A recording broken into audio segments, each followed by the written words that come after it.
అయితే నిన్న పవన్ కళ్యాణ్ గారు ఆయన జనసేన పార్టీకి అధ్యక్షులైన పంచాయతీ శాఖ మంచి మంత్రిగా ఒకటి నిన్న పవన్ కళ్యాణ్ గారు కూడా మీరు క్షేత్రస్థాయిలో యుద్ధాలు చేయాల్సి వస్తుందని చెప్పడం జరిగింది. ఈ సందర్భాన్ని పురస్కరించుకొని క్లుప్తంగా రెండు విషయాలు చెప్తాం అనుకున్నాం. ఎందుకంటే దేశానికి స్వాతంత్రం ఎప్పుడు వచ్చిందంటే టక్మని 1947 ఆగస్ట్ 15 చెప్పేస్తాం.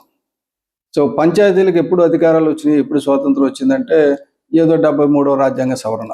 కానీ నిజంగా జరిగింది ఎప్పుడంటే 1993 ఏప్రిల్ 24వ తారీఖున పంచాయతీకి ఒక రాజ్యాంగ హోదా కల్పించబడింది.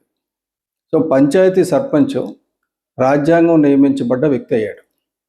కాబట్టి పంచాయతీ వ్యవస్థని, మూడంచెల వ్యవస్థని తీసుకొచ్చారు, గ్రామ స్థాయి, మండల స్థాయి, అలాగే జిల్లా స్థాయిలో.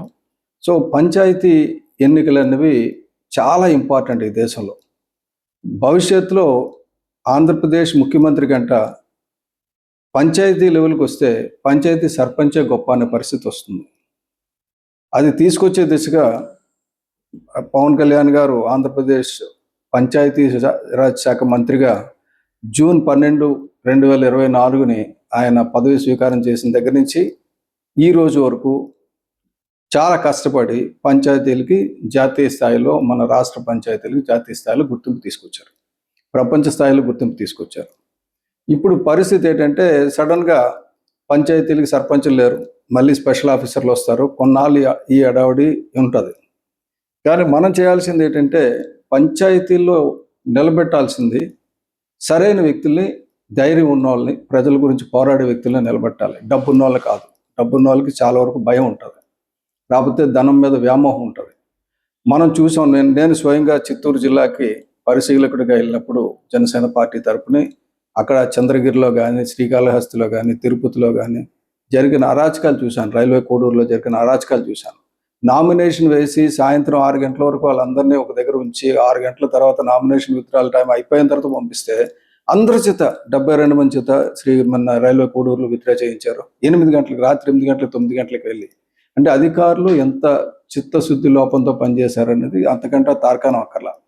అన్ని డాక్యుమెంట్స్ పట్టుకొని వెళ్తే కొన్ని డాక్యుమెంట్స్ తీసి అవతల కళ్ళెదురుగుండా చింపవతల పారేసి మీ బర్త్ సర్టిఫికేట్ పట్టురండి, మీ రెసిడెంట్ సర్టిఫికేట్ పట్టుకురండి అని చెప్పి నామినేషన్ వేసినప్పుడు ఆఫీసర్లు కూడా నామినేషన్ వేసే దగ్గర ఆ రూమ్లోనే వైసీపీ తాలూకా గుండాలు కూర్చొని ఎలా ఇబ్బంది పెట్టారో చూసాం. ఆ రోజు తెలుగుదేశం పార్టీ నాయకులు చాలామంది ఇళ్ళకే పరిమితం అయ్యారు. బయటకు వచ్చి నిలబడింది, ధైర్యంగా పోరాడింది జనసేన తాలూకా అభ్యర్థులు కానీ, లేకపోతే జనసేన వీర మహిళలు, జనసేన తాలూకా నాయకులు, జన సైనికులు, జన సైన్యం గట్టిగా చెప్పాలంటే. అది ఆ ఎన్నికల్లో తెలుగుదేశం పడుకుంది, రాలేదు. వైసీపీ ఎవరిని పోటీ చేయనివ్వలేదు. ఏకగ్రీవాలు చాలా ఎక్కువైనాయి. ఈసారి ఏకగ్రీవం ఒక్కటి కూడా ఉండకూడదు. ఒక్కటంటే ఒక్కటి కూడా ఏకగ్రీవం గ్రామస్తులందరూ కలిసి నిర్ణయించకూడదు. ఎందుకంటే ఆ ఒక్కడినైనా నిర్ణయించండి, ఎన్నికలు పెట్టండి. అంతేగాని వేలంపాట పెట్టి, ఇప్పుడు సీజన్ మొదలైపోయింది, వేలంపాట మొదలైపోతుంది. మీ ఊరికి నేను కోవిలు కట్టిస్తాను, మీ ఊరికి కళ్యాణ మండపం కట్టిస్తాను, లేకపోతే రోడ్లు వేయిస్తాను, లేకపోతే నీళ్ళు తవ్విస్తాను అని చెప్పి ఒక్కొక్కడు వస్తారు డబ్బులు పట్టుకొని. వాళ్ళు ఎందుకు ఇన్నాళ్ళు మానేసి సర్పంచ్ అయితేనే ఎందుకు తవ్వించాలి? నువ్వు తవ్వించు, మా ఊర్లో గుడి కట్టు, నీ పేరుని అక్కడ పక్కన పెట్టి శిలాపలకం మీద నీ పేరు పెడతాం. కానీ సర్పంచ్ మాత్రం మా ఊరు బాగా కోరి కుర్రోడ్నే ఎంచుకుంటాం, లేకపోతే అమ్మాయిని ఎంచుకుంటాం. మీకు రంగస్థలం సినిమా మాటి మాటికి గుర్తు చేస్తుంటాను నేను. రంగస్థలం సినిమాలో ప్రెసిడెంట్ గారు అంటారు పంచాయతీ సర్పంచ్ని.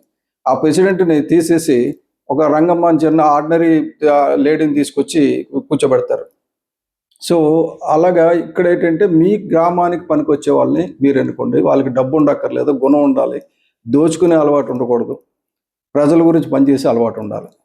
నలుగురికి తిండి పెట్టాలి, నలుగురికి టీలు ఇవ్వాలి, నలుగురికి కాఫీలు ఇవ్వాలి, స్తోమతున్న వాళ్ళు రండి ముందుకి అని చెప్పి ఆ డబ్బున్న పార్టీలు, ఆ 2 పార్టీల తాలూకా సిద్ధాంతాలు వదిలేయండి, పక్కన పెట్టండి. ఎలాగైతే పక్క రాష్ట్రంలో ఆ 2 పార్టీలను పక్కన పెట్టి 3వ పార్టీ అధికారంలోకి రావడానికి ప్రజలు దోహదం చేశారు. ప్రజలు ఇప్పటికీ సిద్ధంగా ఉన్నారు. మనం చేయాల్సింది ఏంటంటే డెఫినెట్గా మన వార్డులో కానీ, మన పంచాయతీలో కానీ మంచి వ్యక్తికి మీరందరూ కలిసి ఎన్నుకోండి. ముందు మీరు నిర్ధారించుకోండి, ఆ వ్యక్తి చేత నామినేషన్ వేయించండి, ఆ వ్యక్తికి అండగా ఉండండి, ఆ వ్యక్తిని ఇంకోళ్ళు కిడ్నాప్ చేసి పట్టుకెళ్ళిపోకుండా చూడండి గతంలో లాగా. అలాగ చేసి పంచాయతీ లెవెల్లో మంచి వ్యక్తులను కానీ నిలబెడితే ఈ పంచాయతీరాజ్ శాఖ మంత్రిగా పవన్ కళ్యాణ్ గారు ఉన్నప్పుడు డెఫినెట్గా ఈ రాష్ట్రానికి మంచి పేరు వస్తుంది. ఈ దేశంలో కూడా పంచాయతీలకు ఒక గుర్తింపు వస్తుంది. మొత్తం దేశం మొత్తం మీద మార్పు రావడానికి మీ చేతుల్లోనే ఉంది. 3 కోటి దేవతల చేతిలో లేదు, 4,14,00,000 మంది ఓటర్ల చేతిలో ఉందని చెప్పి నేను సవినయంగా మనవి చేసుకున్నా. ఈసారి మాత్రం ఎట్టి పరిస్థితుల్లో కూడా ఈ అవకాశాన్ని చేజార్చుకోవద్దు. జార్చుకుంటే మళ్ళీ 5 ఏళ్ళ వరకు మళ్ళీ మీరు బానిస బతకాల్సి వస్తుంది. ప్రతి గ్రామానికి స్వాతంత్రం వచ్చే అవకాశం వచ్చింది. మీరు స్వాతంత్రం, మీ గ్రామస్తులందరూ కూడా మీ గ్రామానికి స్వాతంత్రం తెచ్చుకోండి. ఎవడో చెప్పిన మాట మనం వినడం కాదు, సర్పంచ్ చెప్పిన మాట కూడా మనం వినడం కాదు. మన బాగా కోరే సర్పంచ్ని మనం ఎన్నుకుంటాం. అది చేయాల్సిన పని. రాజ్యాంగం బతకాలి. రాజ్యాంగం ప్రసాదించిన 29 హక్కులు మీకు రావాలి, మీ గ్రామానికి రావాలంటే తప్పకుండా చేయాలి. పవన్ కళ్యాణ్ గారిని బలపరచాలని కూడా ఇప్పుడు చేయండి. ఎందుకంటే ఆయన ఒక జనసేన పార్టీ వ్యక్తిగా చూడకండి, ఒక పంచాయతీరాజ్ శాఖ మంత్రిగా చూడండి. తర్వాత రాజకీయాలు ఎలా పోతే అలా పోతాయి. మొత్తానికి పంచాయతీ వ్యవస్థను మాత్రం నిలబెడితే రాష్ట్రం నిలబడుతుంది, దేశం నిలబడుతుంది, దేశం బాగుపడుతుంది. జై హింద్.